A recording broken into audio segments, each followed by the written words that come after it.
Lawyers of Reddit, what is the most outrageous case someone has asked you to take? I am attorney practicing estate planning, wills and trust, probate. Not a week goes by that I don't hear a story about a family squabbling over an inheritance, but there was one guy in particular. He had an aunt who was a lesbian and had recently married her lifelong partner. His aunt died shortly after they were finally allowed to be legally married. Like many couples, they had a trust together, and as you would imagine, it left everything to the surviving spouse, and only when both of them died was it divided between other friends and relatives. The nephew was left with a fairly generous gift once both his aunt and her wife passed away. Apparently that wasn't good enough for him. He wanted to sue his aunt's widow to get his inheritance that he was entitled to now. I explained that wasn't really possible since the trust was very clear and it wasn't like his aunt left everything to her spouse under duress or anything like that. Also, the spouse had complete authority to change the trust and could theoretically cut him out of the trust entirely if she chose to. There is something that happens when tell people something contrary to what they want to hear. When you give someone advice that conflicts with how they believe the world works, they get upset, flustered and more entrenched in their position. They will ask the same question multiple ways just to try you to tell them the answer they want to hear. You can see this phenomena often on our legal advice. So he kept asking different ways he could sue to get his inheritance, and I kept telling him that he would mostly likely lose the case and then not receive anything ever. Finally, he asked, so what can I do? My actual, legitimate legal advice. You can be really nice to your aunt's wife. He stormed out of my office without saying a word. That was a first for me. His mother was there for the entire meeting and apologized for his behavior, saying he's upset. He was really close to his aunt. Right. It was absolutely clear where he developed his sense of entitlement from. Not a lawyer, but worked in a law firm. Had a potential client who needed to access something on a high shelf when she was at work. Instead of using the step that was provided, she took it upon herself to take her shoes off, then stand on her chair to reach the shelf. She forgot about her own shoes on the way down and tripped over them. She tried to blame her employers. That's not how it works, love. There was another woman using a vacuum cleaner in her own home and she tripped over the lead. When we asked who it was in particular she intended to sue, as there was nothing wrong with the vacuum cleaner and no actual injury, she became confused and confessed she did not know. She just thought she could claim from someone. Pretty tame examples, but amusing at the time. Some people just need saving from themselves. When we asked who it was in particular she intended to sue, as there was nothing wrong with the vacuum cleaner and no actual injury, she became confused and confessed she did not know. She just thought she could claim from someone. This thread is full of crazy, absurd crap, but for some reason this little story killed me. Not lawyer but paralegal. I took a cold call one evening from a gentleman who was clearly high, probably M, and homeless. He wanted to sue his local police dispatch, 911, paramedics and a hospital. We are a civil litigation firm, because he knocked on someone who was now, allegedly, trying to get him. It was now the police station's fault that he would have to stab the guy, and he repeatedly asked me if he should carry a knife so he could do said stabbing. He apparently had also asked the 911 dispatch this same question, and all they would tell him is that no, he should not in fact go stab someone. Also asked if he should go stab the other guy before he had a chance to get him. He then wanted to come hide at our office while keeping his knife and deciding where to go stab the other guy. Definitely most surreal phone call of my life thus far. And before it's asked, no, we didn't report the situation to anyone. We are in a large city and he said his location was up north. Did not give us his name, and we don't have caller ID. Very old boss. Hates technology because he can't understand it. So we really didn't have anything to give the police as far as useful information. Fun times. Hidden in there, he actually had an interesting legal question regarding self-defense. He knows someone's going to kill him, the police aren't helping, and he wanted to know exactly what proactive steps he could take in the direction of his own self-defense before breaking laws. Too bad he couldn't communicate that question too well. So in my jurisdiction sometimes we get a case and may only have 5 minutes to talk to a client before preliminary hearing. Not an attorney yet, waiting bar results. But at an internship we had a client in criminal court that we defended. He met a woman at a bar. They had a few drinks and went back to her place. They had consensual sex, uncontested by either party. They both fell asleep in their underwear on her bed. The woman called the police the next morning and reported a sexual assault. Why, may you ask? Because in his sleep the man got an erection while spooning her. She claimed she did not consent to this action. The state actually charged the man. I was shadowing a female attorney, and I learned over time that she didn't know much about sex. But she leaned over to me and said, "Dongs get hard in your sleep. Can you control that crap?" I got to get in front of the court and explain how an erection in one's sleep is involuntary and therefore he did not have the intent to rub his erect dong on her. Case was dismissed at preliminary hearing. OMG. Defense by Morningwood. Not a lawyer yet. I'm in my last semester of law school and about to take my last ever law school final today. As a law student you have the option of doing a lot of low-level pro bono work. I was at a family court as part of a project to help abused women get restraining orders against their abusers. To look loyally, all of us law students dressed up in suits. Family court tends to be filled with pro seffiers, people representing themselves. So, anyone dressed in a suit starts attracting all of the people who don't want to deal with the issues themselves, since hey, they look like a lawyer. This one gentleman came up to me and my partner, another law student, asking us if we could help him file a restraining order against his girlfriend because she wrote on her Facebook wall that he had a small penis, which he assured us wasn't true. He also wanted to get a restraining order against a different ex-girlfriend because she took some of his clothes and things when they broke up and he wanted them back. He also wanted to get a restraining order against his brother for beating him up when he was a kid. He was in his 30s. Good luck in your exams, man.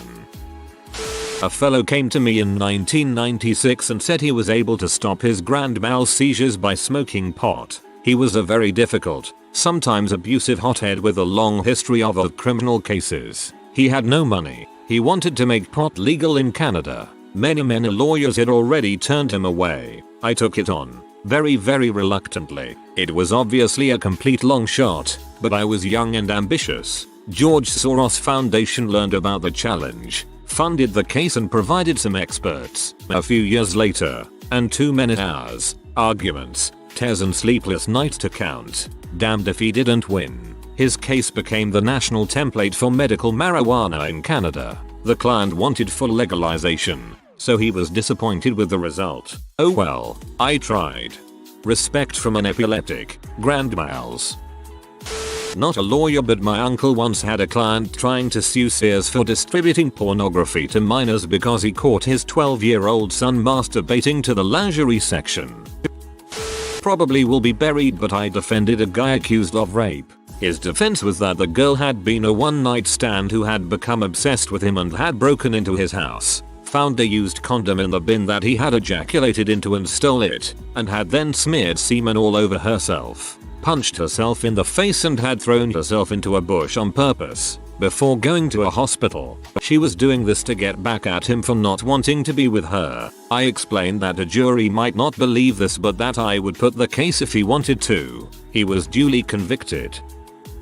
Lawyer and dog enthusiast here. During law school I had the opportunity to work under a special license for the public defender in my city. Like in most cities, they were grossly understaffed and overworked, so I had the potential as a 2L to do an actual misdemeanor trial. The client that I had to accept was a woman who killed 2 puppies by neglect. She left them in a cage outside in February with no food or water for weeks until they perished. Then she called animal control to get them. I couldn't look at this person without feeling utter disgust. It did not help that she had a mustache and a dead tooth. When I asked her why she waited so long to call animal control, thinking that she should have called before they were dead so they could have been saved, she replied, "I don't like dogs." I had to defend this woman as the first person I ever legally represented. She took a decent plea. When it was concluded, she thanked me and tried to shake my hand. I just gave her a look and left.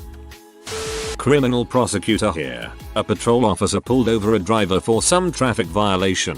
I think failure to signal. After a heated roadside exchange where the driver initially refused to turn over her license, she ultimately relented and thrust the license with undue force into the officer's outstretched hand. The cop charged her with aggravated assault on a law enforcement officer. When asked to justify his actions, he stated that people need to learn to respect the police. We dismissed the charge, apologized to the defendant, and told the cop to never bring us something like that again. I can't recall if Internal Affairs was notified. I work with the police every day, and the majority of them are good people. This guy was a crap.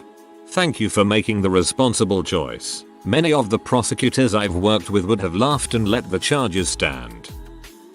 My brother, fresh out of law school, was asked to defend the fraternity being sued for defecating in the dorm room of the pledge who did not finish his bid to be a brother. He called the co-defendants and the plaintiff the poopers and the poopy respectively in our group text. If you're hazing someone, you're in butthole. If you're hazing someone who isn't even part of your organization anymore, you're straight up stupid.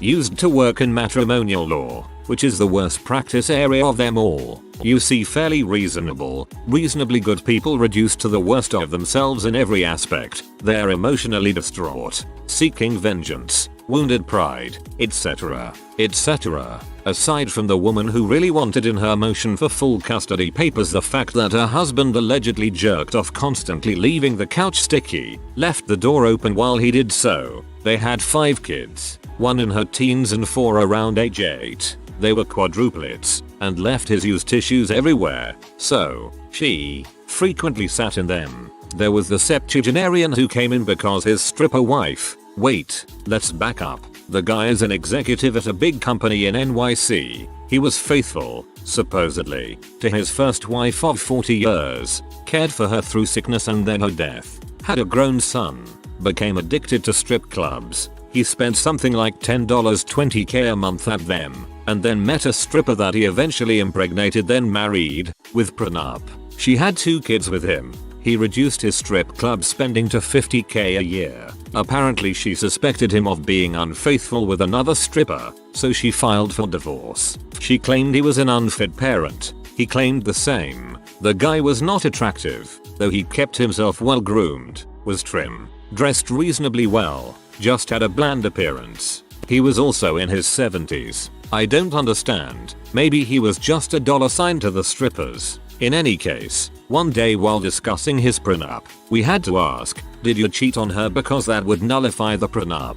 No. Common aim. Come on. We need to know all the information before we can proceed. I didn't have sex with the other stripper. Lucky for you. Oral sex does not constitute sex in the state of New York. My boss was a genius. I had to keep it together or I'd have laughed in the guy's face. BTW. His wife wanted to break the prenup, which afforded her $7.10k a month for childcare needs alone, and make him pay upwards of $25k a month. Absolutely ridiculous. Glad to be out of that crappy practice area.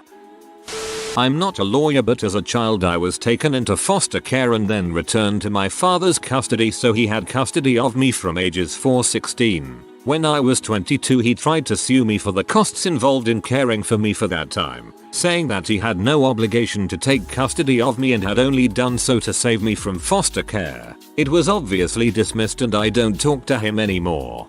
That's seriously messed up on his part. Criminal defense social worker at a legal aid organization. I had a client who ran 3 red lights on a very busy street, knocked over a police officer, drove up on the sidewalk, forcing people to jump out of the way, and was finally dragged out of his car in a parking lot. He wanted us to refer him to a civil attorney to sue the city because an officer was too rough with him during his arrest. I mean, I get it. They were probably rough with him. Police brutality in my city is real, but good luck with that lawsuit. My abusive father took legal action against me for taking my things with me when I finally moved out of his house and on my own, claiming that he was the rightful owner of my clothes, school supplies, etc. Obviously the judge dismissed the case in about 30 seconds. We don't talk much anymore. Not a story from me but from my stepmother. Once, she was asked to and took a case involving alleged workplace racism, where an African American woman was offended by a man making a joke about African and European swallows, in response to someone's question about swallows. According to her, she literally had to buy and play clips from a VHS copy of Monty Python and the Holy Grail in court to show the woman that it wasn't racism, just a Monty Python reference. Luckily, the guy she accused won, and our family got to keep the VHS tape. According to her, She literally had to buy and play clips from a VHS copy of Monty Python and the Holy Grail in court to show the woman that it wasn't racism, just a Monty Python reference. That would be it for me. Hang up the old lawyer in hat and just retire. It would never get better than playing Monty Python in court as a legitimate legal defense. Lawyer here. Breakup. They were not married. Client let his ex live in his house with her new boyfriend until her child, not my client's child, school year ends. Very reasonable and understanding as heck. All in child's interest. Client was rich and bought and paid for everything. Finally they move out. When we arrived there was nothing to see. She dug up half the 3-meter high spruce hedge with her boyfriend. Half is hers, she said. They planted them together. They probably burned it because we found some branches in the barrel behind the house, where there has clearly been burned something. House was cleaned out. They took even the spoons and carpets. 3 years already is this going on and I'm fighting over a freaking toilet brush and worthless carpets in court, which is in the list among 300 other items. Last time there were curtains and a boat carrier. I hate family law. Client just has a matter of principle. Had a woman call wanting to sue DreamWorks because her grandson watched the Bee Movie. Thought bees were his friends and ended up with a bunch of bee stings. Had a guy call wanting to sue his ex-girlfriend for pain and suffering. I explained to him that we were a personal injury firm and could not take his case since he was not injured. He countered with a broken heart as an injury.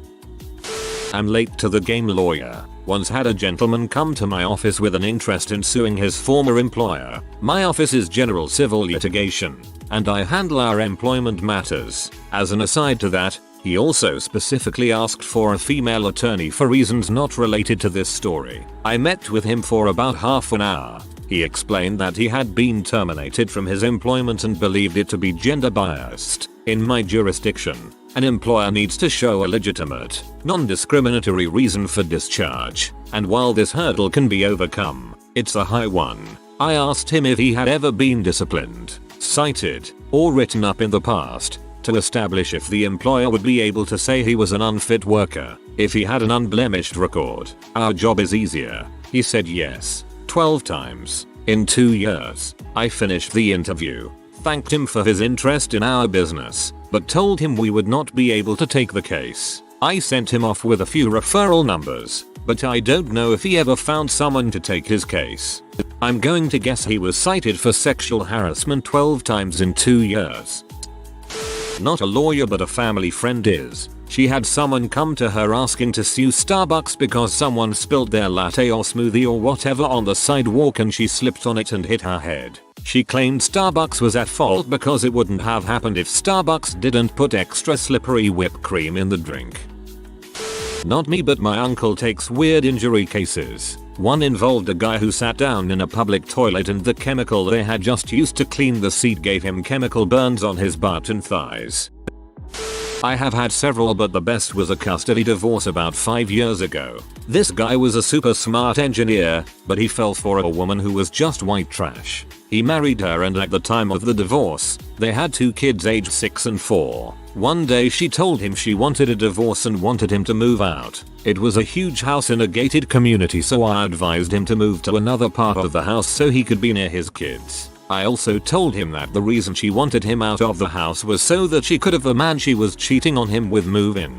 He did not believe she was cheating, so I told him to go to the gate and check the logs. Sure enough, my client left every morning at 6:30 am for work, and around 7:30 am 3 to 5 times a week. Another man would check in at the gate and say he was headed to my client's house. I dug into the name and it was my client's wife's ex-boyfriend, who was fresh off an 8-year stint in prison for sexual assault and attempted murder. Part of his parole was having to register as a sex offender. My client confronted his wife and recorded her response. One party consent state. She basically admitted to cheating, admitted to her lover being a sex offender, then told my client she wanted to move her lover in, and if my client did not move out, she would make their children's lives miserable and make sure they know it is because daddy is being selfish.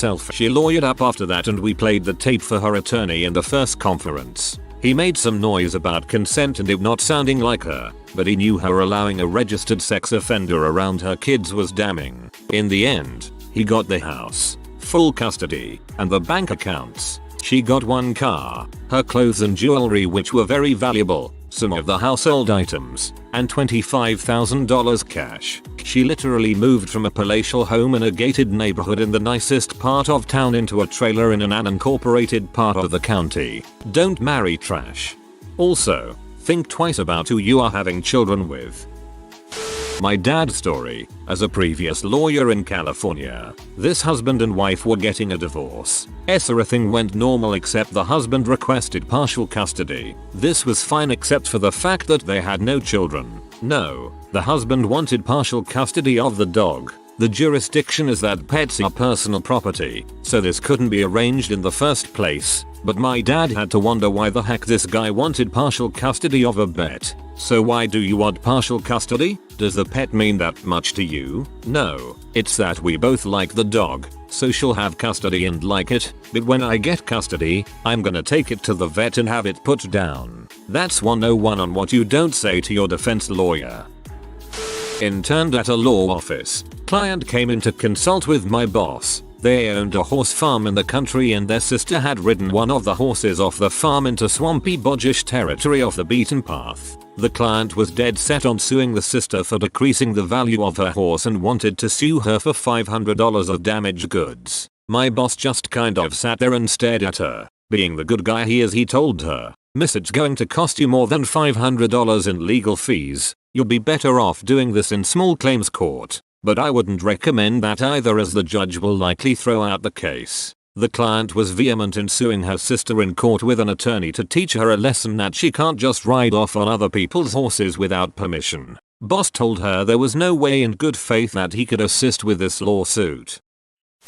Detective here, not a lawyer, but once had a man want me to charge his wife's lover with sexual assault because she was mentally coerced into having an affair. I told him that Jedi mind tricks don't meet elements of the offense. He filed a complaint against me which was unfounded.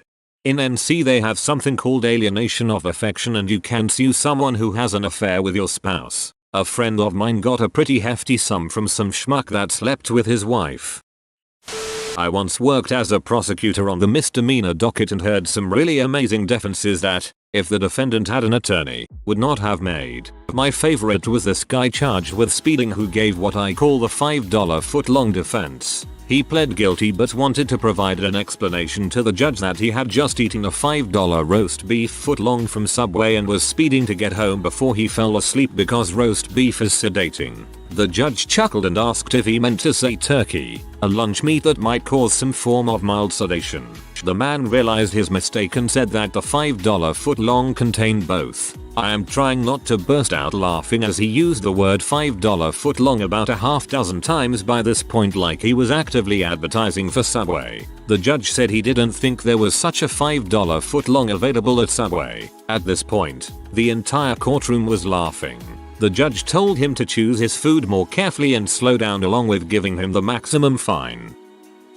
Not a lawyer, but I worked at a law office and sat in on some meetings to take notes. We had a guy come in, it was his case evaluation, and my boss, the lawyer, asked what he wanted to do. He said sue lake. He mentioned a specific lake but I can't remember which one. I did my best to keep a straight face and my boss asked why he wanted to sue the lake. He said that it ate his boat. We asked if he meant it sunk. He said that no, it didn't. It ate it. The boat was gone one day and he checked the video and the video showed the water level of the lake rise almost 4 inches and fall again, which caused the boat to break loose off the dock and sink. He showed us the video and sure enough, here is this little 4-person John boat with a motor, and exactly that happened. My boss said that she'd take the case but thought it couldn't guarantee how well it would do in court. She then asked if he knew who the owner was. He was the owner. Besides, he just wanted to sue the lake, not the owner. When my boss said she'd need some money to process the paperwork,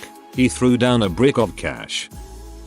I was a paralegal at a big personal injury firm for several years right after college. 2 unusual stories. Letter from a man in jail. Firms that advertise on TV get many of these. He wanted to sue Oprah, the Oprah, because she was a witch and she had put a curse on his body. This curse caused pain in his eyes, liver, and testicles. This was like a 6-page letter. Man called wanting to sue Burger King because he and his mother got sick after eating 50 burgers over the course of a weekend. He said they routinely bought a lot of burgers and would freeze them to eat throughout the week. Yes, freeze whole cooked burgers, buns and condiments and all. Of course they both got sick and couldn't leave the house out of fear of going in my pants. The thing is, BK Corporate had already refunded them for the cost of the food when they complained. He wanted more compensation for their terrible experience, and he wanted them to pay for his taxi fare. Yep, they took a taxi to Burger King and made the taxi wait while 50 burgers were prepared. We didn't take either case. A year out of law school, I once had a potential client who wanted me to sue Canada. Apparently he could not get into the country due to his felony record. I tried to reason with him that it was up to the sovereign nation to set its own rules regarding entry to the country, but he insisted that we could make a lot of money suing Canada. I didn't take the case, but I told him I might be able to get him a letter that said sorry from Canada. This reminds me of Better Call Saul when that crazy dude wanted to sue the government to make his ranch a sovereign state, or something like that. Saul wanted to take the case because of how many hours he could bill. He needed cash, but then the guy tried to pay him in his own currency he created for his new sovereign state, saying it would be worth billions once they won their case. If you are new to the channel, you can subscribe. I publish new videos every day. Until then, check another video.